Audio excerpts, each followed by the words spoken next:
그래서 참전을 하죠. 그래서 많은 배들이 모였어요.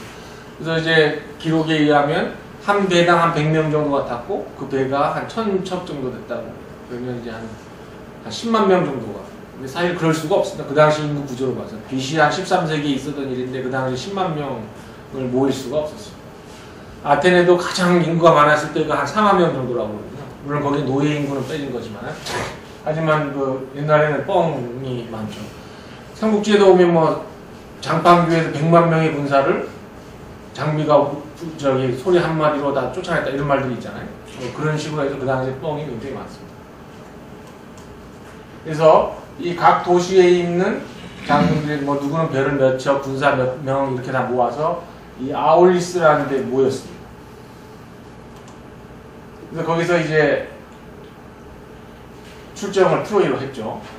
근데 여기 배에서 직접 이렇게 갈 것 같으냐? 좀 영화와 다른 이야기입니다만 원래 이렇게 못 갑니다. 왜냐면 그 당시 나무는 쇠로 만든 배였겠어요? 나무로 만든 배였겠어요? 그리고 지금 같으면 도료 같은 게 좋지가 않아요. 그럼 바다에 띄우면 나무가 젖겠죠. 그래서 그 당시의 기록에 의하면 반나절을 배를 못 띄웁니다. 그러면 이제 반나절 정도로 배를 타고 간 다음에 그 다음 배를 건져서 올려서 하루 정도 말리고 그 다음 타고. 그래서 옛날에는 이렇게 가지 못하고 여기 해안선을 따라서 갈 수밖에 없어요. 혹은 여기저기 많은 섬들이 있기 때문에 그 섬들 경유해서 갈 수밖에 없어요. 로마 시대까지 그런 게 이어집니다. 그래서 이쪽이 무역이 발달해서 할 수 있었던 고대에 무역이 발달할 수 있었던 이유가 굉장히 많은 섬들이 있습니다. 보이지 않는 그런 것 때문에 그런 열악한 나무 배우도 무역이 가능합니다. 그래서 이제 트로이로 도착하자마자 이 아킬레우스가 이 자기 휘하 병사들을 모으고 이렇게 해서 그 트로이 입구에 있는 신전을 건드립니다. 거기 아폴론 신전입니다. 그거 보면 나중에 또 한번 얘기합니다. 그래서 아폴론 신의 머리를 쳐버리죠. 그래서 이 신의 노염을 나중에 받는다는 이야기 또 하겠지만 좋습니다. 이제 아폴론 신전을 이제 칩니다. 그리고 나서 트로이 해안을 점령을 합니다. 선발대로가 점령을 한 거고 그 다음에 여기 많은 그 후발주자들 이렇게 방패 모양이 둥근 모양이죠, 그죠? 로마인 이야기라는 책에 보면 방패가 둥글게 나와있어요. 로마의 방패는 사각형입니다. 근데 그 그림을 잘못 그리는 바람에 그 책의 표지 위에 이제 로마인 이야기하면서 이 그리스 방패를 그려놨어요. 등등 그런 걸 좀 알기 시작하면 워낙 이제 재미있는 일들이 많이 벌어져요. 어쨌건 좋습니다. 영화에서는 트로이 해안을 이제 점령을 했어요. 그래서 이제 점령을 한 다음에 이 약간 내륙에 있는 트로이 성을 이제 공격을 해야 되죠. 공격을 하는데 이쪽은 트로이 성에서 나온 트로이 군들이고 이쪽은 그리스 군이에요. 이제 큰 전쟁이 붙게 되니까 왕의 입장에서는 이 할아버지는 이제 트로이의 왕인 프리아모스이고 옆에 있는 사람은 이제 파리스죠. 그러니까 파리스가 이제 자기 때문에 이제 전쟁이 벌어지게 됐고 많은 병사들이 죽게 생겼어요. 그러니까 이 파리스가 좀 이래서 안 되겠다 미안하다 그래서 아버지한테 이야기하기를 제가 가서 대표로 싸우겠습니다. 누구하고 싸우겠어요? 자기가 데려온 여인인 헬레네의 남편 메넬라스하고 1대1로 싸우겠습니다. 그렇게 하니까 그래서 이제 이긴 쪽이 전쟁 이긴 걸로 하고 그래서 자기가 지면은 헬레네를 돌려주고 어쩌고저쩌고 이런 식으로 이야기가 나오죠. 그래서 이제 프리아모스는 가보로 내려오는 칼을 이제 둘째 아들인 파리스에게 주죠. 나가 싸웁니다. 아가멤논이고 동생인 메넬라우스. 그래서 이제 파리스가 그런 제안을 하자 메넬라우스 누가 싸움 잘하게 생겼어요. 훨씬 더 싸움 잘하게 생겼죠. 그래서 이 메넬라우스가 좋다 그러는데 저런 거 한 칸 죽여주겠다. 그래서 형한테 이야기합니다. 그럼 굳이 안 싸워도 된다. 병사를 죽일 필요 없다. 하지만 아가멤논은 여자를 구하려는 게 아니잖아요. 이어서 트로이를 점령을 하는 게 목적이다. 정치적인 목적. 그래서 처음에는 머뭇거리다가 이제 메넬라우스의 청을 들어줍니다. 이게 순진한 애고 여기는 이제 정치가 아니죠. 그래서 둘이 이제 싸우는데 이게 메넬라우스입니다. 엄청 두드려 맞았죠. 근데 원래 장렬하게 이제 칼에 맞아서 죽어야 되는데 형인 헥토르의 밑으로 도망갔어요. 비겁하게. 그렇게 하니까 이제 메넬라우스가 이제 정정당당히 해라 이렇게 했는데 얘는 형한테 살려달라고. 근데 형인 헥토르가 칼을 들고 아버지가 준 보금을 들고 나가서 메넬라우스를 죽여요. 그러니까 초반에 맞짱 뜨기로 했던 게 이제 안 된 거 아니겠어요? 그래서 싸움이 벌어집니다. 그래서 그리스군과 메너스 죽은 다음에 그리스군과 트로이 사이에 대등의 전쟁. 근데 신화에서는 메넬라우스가 죽지 않습니다. 영화에서 이렇게 만든 것이지. 좋습니다. 하여튼 어쨌든 싸웠어요. 메넬라우스는 죽고.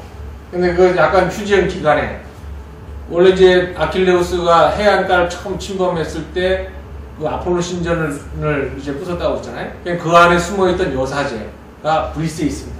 브리스에서 여러 번 들어보셨죠. 근데 그 여사제가 이 영화에서는 파리스와 헥토르의 사촌으로 나와요.